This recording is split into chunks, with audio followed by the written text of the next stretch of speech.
Hey all, singer-songwriter Yuzima Philip, and as of today, as of this, I am like a anthropologist. This is the continuation of the video that was abruptly cut off yesterday on Society of the Spectacle and my breakdown of it.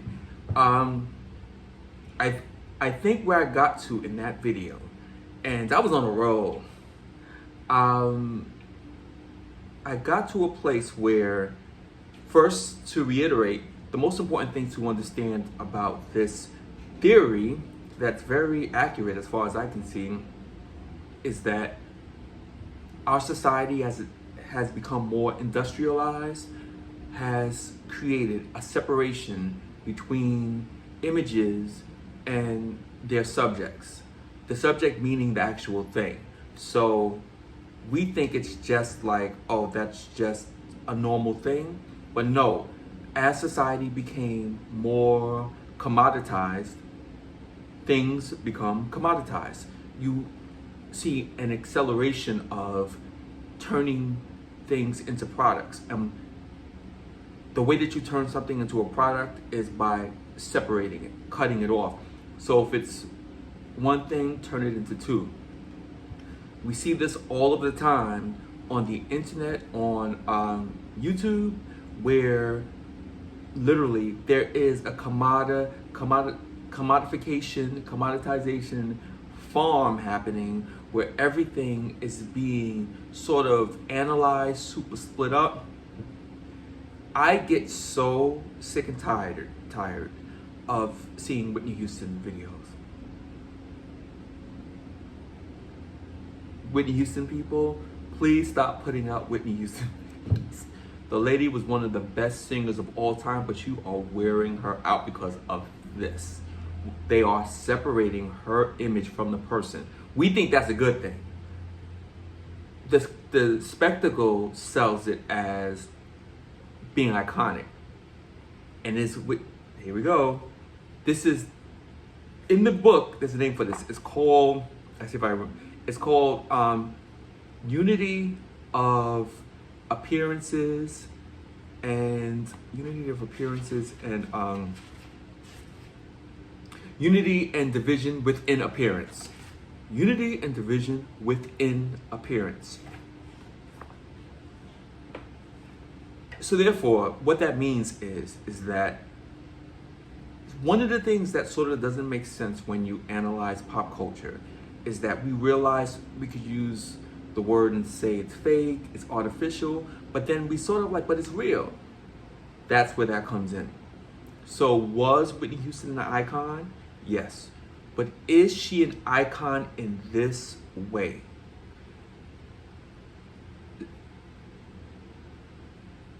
This separating of her images and plastering them all over YouTube, Facebook, or wherever, does that help her? Does that show you the true Whitney Houston?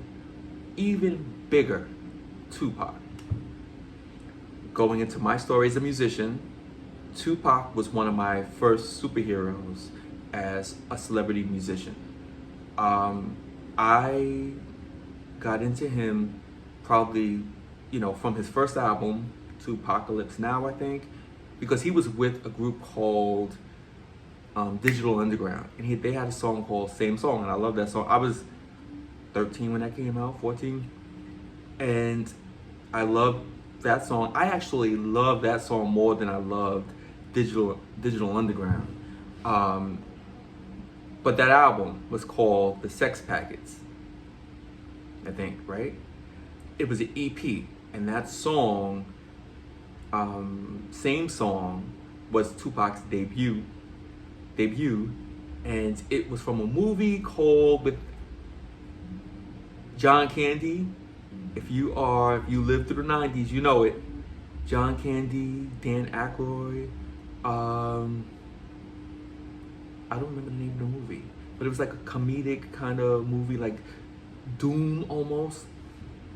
And That was his first thing.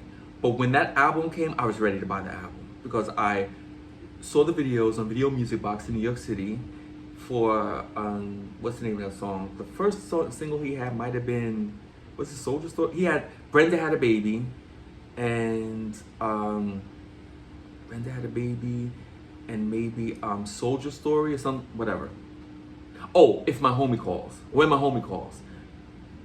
So that lets you know I am an OG. Yes, I'm a rock musician, a noise musician. I am an OG Tupac fan. But this Tupac that y'all have on this internet, I don't know that Tupac. I don't know that Tupac. Why? Because his image has been separated from who he was. It happens, this capitalistic society does it to and it neuters the actual person. It destroys their legacy. It turns it into like fast food. And the more you consume it, the less value it has. But you notice when people over consume fast food, what do? They eat more of it. They want more of it. So our society is taking real things on purpose and accidentally, taking real things, stripping them, and turning them into commodities. And as time goes by, if the more and more someone becomes famous in the system, the less actual value they have. And I think it's reflected in, if you take an artist, that's why sometimes when we see artists, you see their first albums, it really does depend on how situated the artist is in their artistry, separate from the spectacle. But if you see the first album, sometimes that album is insane, it's great, but they can't repeat it as albums come out after that album, the quality diminishes.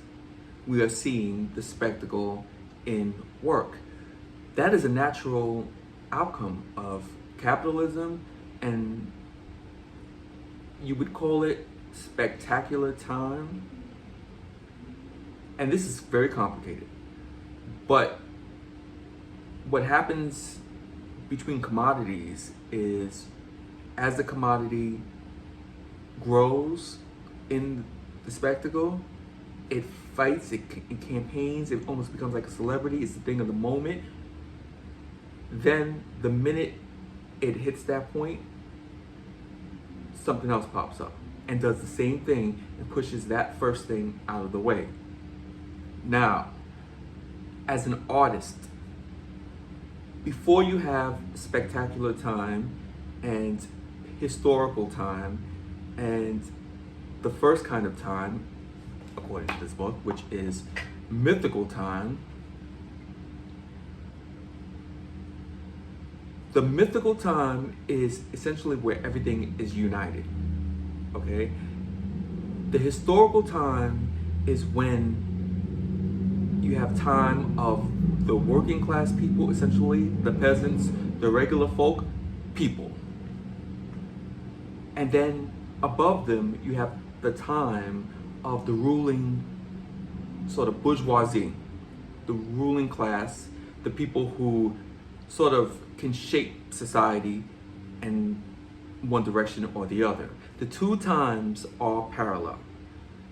Then, as society has moved forward, and that same spectacle I spoke about yesterday, where you have the image, first you start out with being, then you go to having, and then you go to appearing. Once you move into spectacular time, which we are in, then it's about appearing. So everything, these people do not care about what Tupac was actually about. It's about the appearance of what Tupac was about. It's like a trading card. And as people talk and they correspond with each other, they trade in those images. The images are like a currency and the connecting tissue in the spectacular society. So when you guys are chopping up Whitney Houston's life and putting it all over the internet, it does lose value. It's almost like when you listen to a song too much. It loses something in that. And in our society, because we tell people that things only have value if the bourgeoisie, the spectacle, says they have value. So you people don't realize it, but you're waiting for tastemakers to tell you things have value. That means that there's so much stuff out there that just because it hasn't been commoditized, then to you, it doesn't have value. But the only value you actually give to the things that are commoditized are based upon the images. So a prime example is Meg Thee Stallion. This is how you can see people who, you know the person, they only like something if it's the thing of the moment. The moment moves on, that person moves on along. And so then you have these like one hit wonders who it never really was about you as an artist. That's the reason why these songs are just products that are produced by the spectacle, and they sort of rise up and die, and fade away like sand on the beach.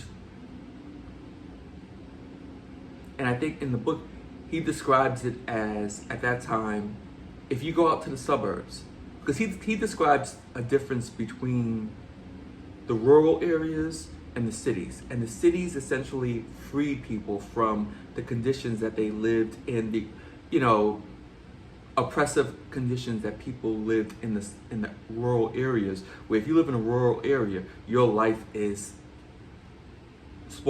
basically people tell you what to do. You move to the city, you can decide what you want to do, but even that becomes, commoditized and controlled.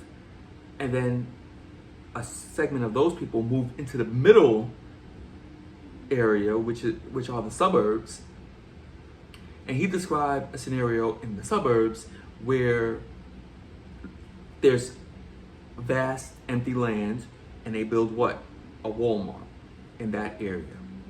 When that Walmart is built, it's the biggest thing, and it like cries out for attention. It grabs attention. People from near and wide go to the Walmart until something else comes. Then what happens? Then people may still go there, but it's not the thing of the moment. It's lived out its spectacular value. So now the new thing becomes, we see it with everything in our society. Images replacing other images. So the point of this video, and what I was talking about with my video yesterday, is the prevalence of it on YouTube.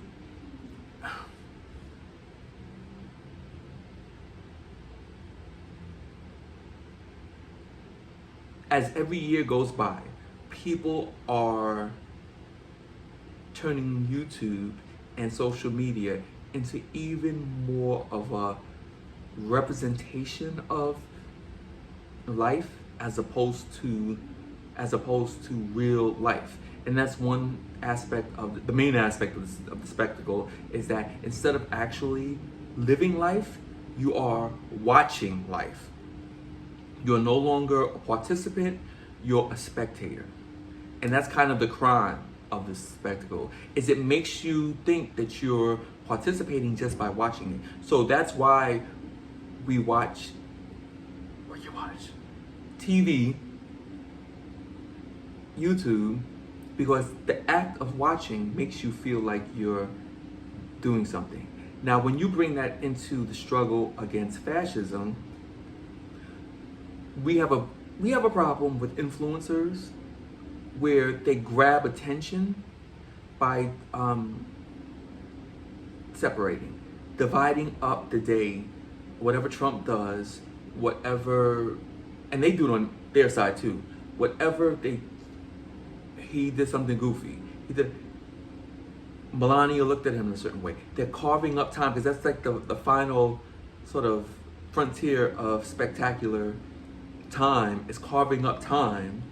And in the beginning, time was a real cyclical thing. Oh, this gets deep.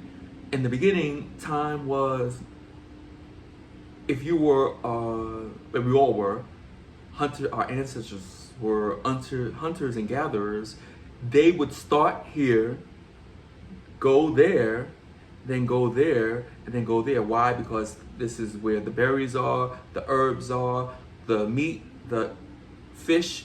So your time was actually based, the way you measured time was your schedule of where you needed to go to survive. Then once we moved to the next level of that mythical time in the beginning, we became sedentary and stood in one place. When that changed, then time began to revolve around us. That's how we measured it. It's not. So the sun rose, the cows went out, the plants grew, everything then revolved around us. Then that moves into the historical time. So yes, it is deep, but it's so, I feel like Du Bois, I can't pronounce his name right, but him and Marx understood exactly the trajectory that our society was going on. Because Marx was there at the beginning of industrialization, and Du Bois was there in that halfway point, so he could see how society had changed the trajectory, and then he sort of essentially filled in the blanks for what Marx was getting at. So I encourage you to read this, and I encourage you to read Marx, because it explains the world we're in and why we're in it. Because remember, Trump sold himself as what? A businessman. But that businessman is not a businessman. It's an image of a businessman. He sold the image. And why were you all, not enough people were gooped? Because they are trained, we are all trained to accept images on face value, to accept the images as truth, as opposed to seeing through to the actual thing. Maybe doing some research, real research.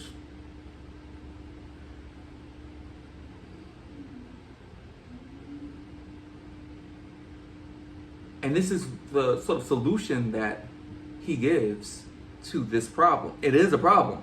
Whether you agree with his diagnosis, the theory, it's not even a theory. It's the world we all. Everything I said, there was nothing untrue about that. It's just, we all know it's there. We know we're responding to things that are not the actual things. They're the representations of the things. And part of it is that we are given the signals early enough in life that if you don't do this, you won't survive. If you don't know how to speak at a water cooler, you won't survive. If you don't know how to, participate just enough in pop culture, which is a major part of the spectacle, even though there is a genuine part of pop culture, which I am a part of, there's definitely culture there. But that culture is at the level of that mythic time, the time that's separate from the bourgeoisie, separate from the modes of production, of commodification. Once you get the gears of commodification running, you deal with fetishization of products. Well, not products, of things, then they become products. That very much is a thing that I'm talking about now. I have my pod series, which encapsulates everything I'm doing as a musician. From Ditzy Mirage, which is it's almost at 1.5 million, y'all. Ditzy Mirage to Evergreen. This is a movement of culture in the form of music and art and talent. And none of that talent, even before I read this book, I made it a point to do what I want to do as an artist and not imitate what the thing of the moment is. I may dance with it.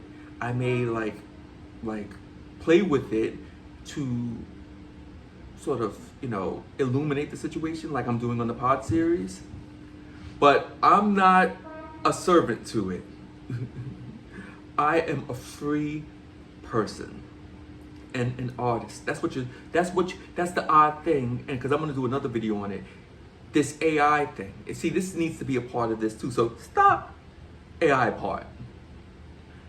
We have gone so far in the exaltation of images that we are now literally willing to give AI jobs that we do better.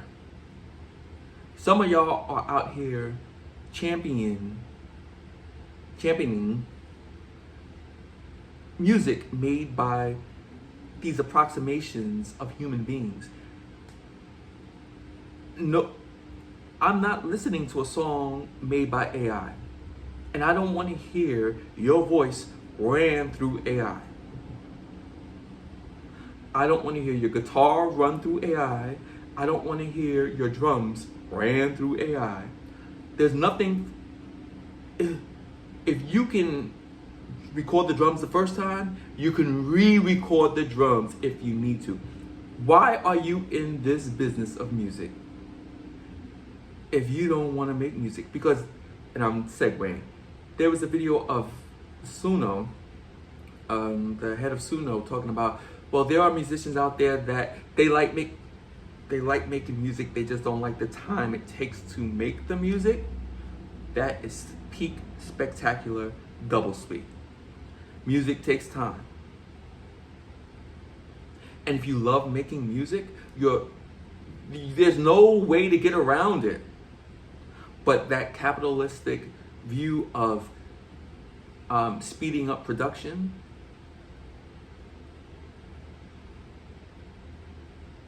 and not having creativity be subservient to production and money and appearances. So you want to appear to be an artist, a musician, without actually being a musician. That's what we're dealing with. Frauds, perpetrators, fake musicians making fake music that they stole from someone else using AI. I have a 20-minute opera called Ancestors that's out now. You can go listen to it. No AI is gonna make that. And you haven't seen the beauty of humanity, of a musical artist, of a genuine artist. And this is the problem when we defund the arts, because in history, because then it's easier to put across these falsifications. If you don't know about music, then maybe you think AI can make better music than human beings. And everybody isn't a musician. Now, maybe it's actually a good thing for people to know how to play musicians, but you are not you have not chosen to be. It's okay to be a fan of a musician, play an instrument as a hobby, but do the thing that you were put here to do. But you were not put here to put a prompt into AI to make phony good songs.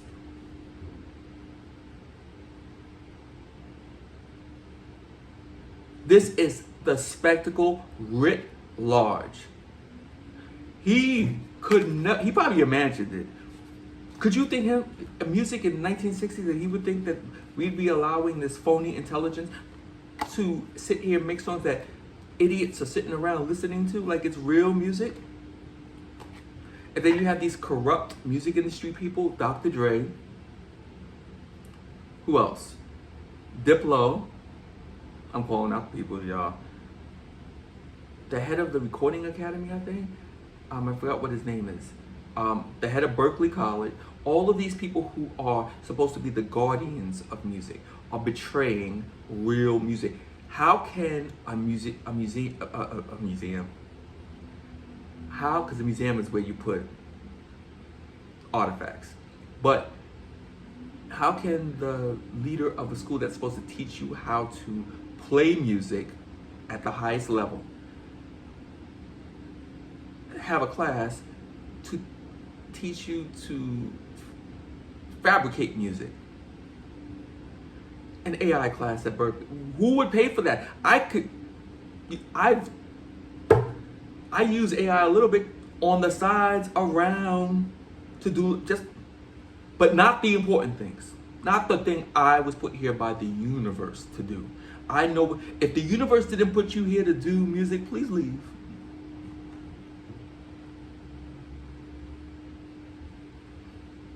You find what the music puts you find what the universe put you here to do because you know it.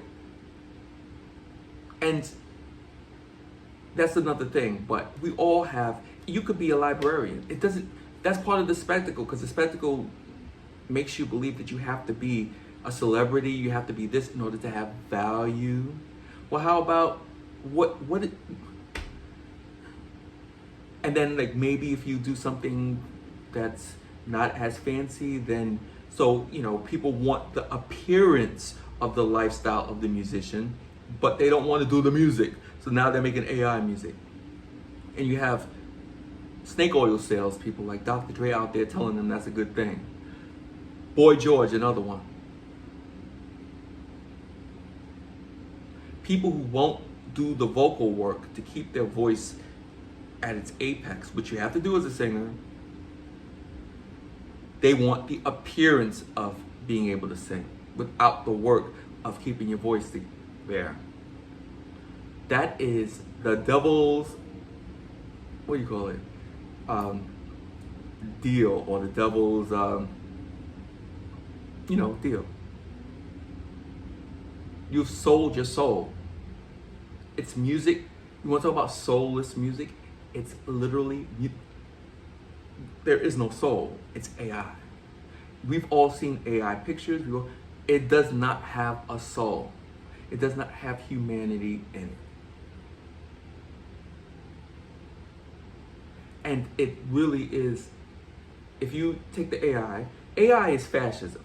It's fascism in the form of technology, because it's telling you as a human being that you're imperfect. So here, do this. You hand over your agency to a machine created by techno-fascists to be all you can be.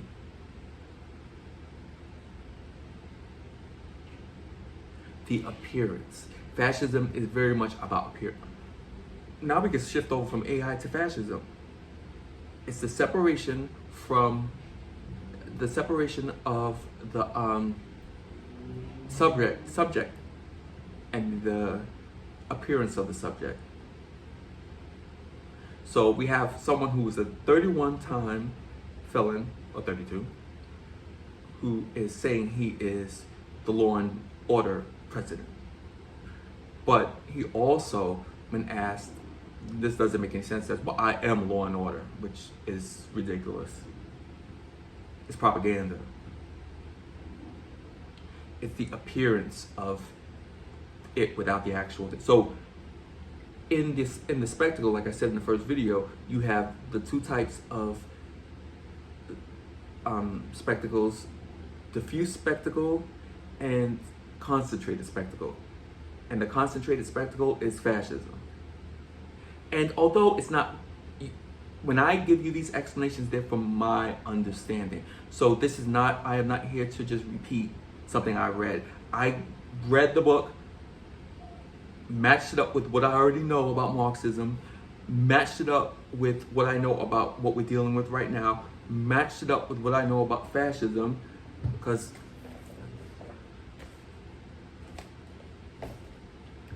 matched it up with my human lived experience.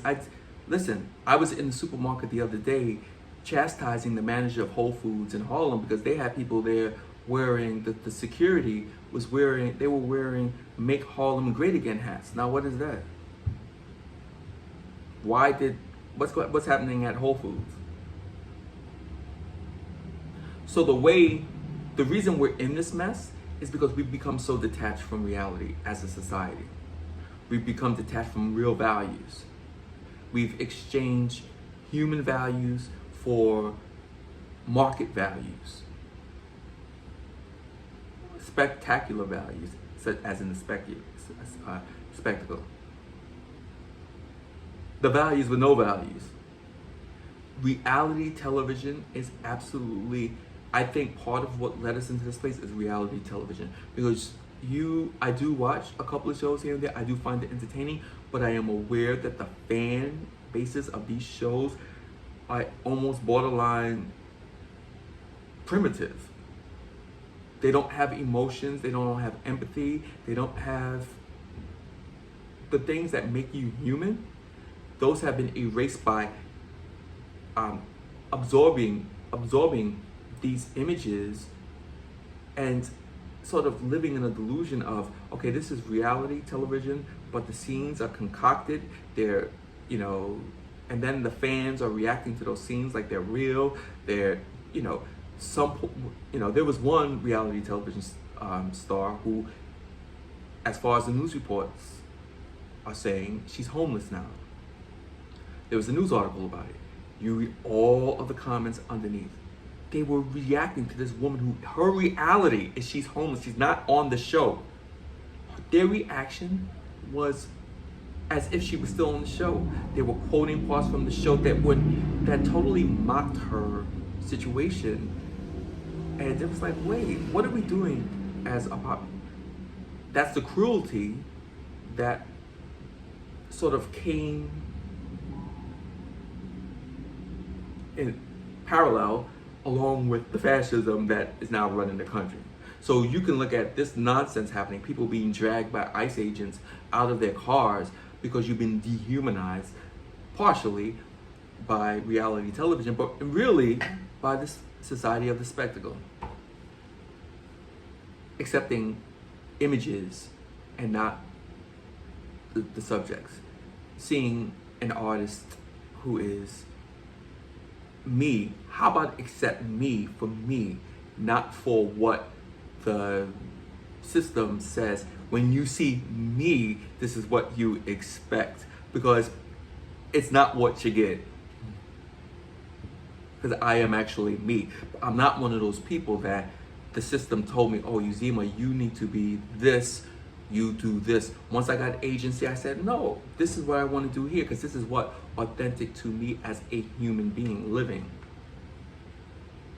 And I'm going to wrap this up with this. For us to win this, because it is a real battle, this one up here is threatening to tear down the Kennedy Center. Half the shelves are empty in the grocery store. Yes, he's starving you out. That's what fascists do. Hitler starved people out. Mussolini starved their own citizens. Germans were living off of one meal a day during Nazi Germany. They want to keep you desperate and in like a survival mode, so you don't have the energy to be fully saying, no, this needs to stop. This nonsense that he's doing with this war in Iran, this antagonizing Canada, antagonizing Mexico, antagonizing Venezuela, antagonizing Ukraine, antagonizing Europe. And how many countries can you have a president antagonize? He's obviously doing it because there's a plan to sort of desensitize the American population from this shenanigans. he's creating images. And with that, the answer to that is that one of the problems with the influencer crowd is that they are chopping up this stuff and using it for clickbait and using it for their engagement. But while they're doing that, they're desensitizing and overwhelming the American public to the point that they do what he wants it to do. He didn't need to be on Twitter. Y'all all gonna go run with it. You need to be aware of what's going on and aware of the important inflection points, the points that you need to sort of react to. If it's a protest, if it's a direct action, whatever it is, where you're expressing your freedom of speech and your, human rights to say, no, this is not okay by us. But this kind of show, which is like the other kind of spectacle, where it's a day, this is what he did, this is what Melania did. I don't care about it. I don't care. It's not real. And people who participate in that, there are vampires who are sucking your energy. So thank you for watching. Make sure you like this, hype this video up. Go watch Ditzy Mirage. Join the 1.5 million people, y'all. We're taking this. We are taking real subjects with real images together and saving humanity. All right, Yuzima Philip, I'm out. Peace.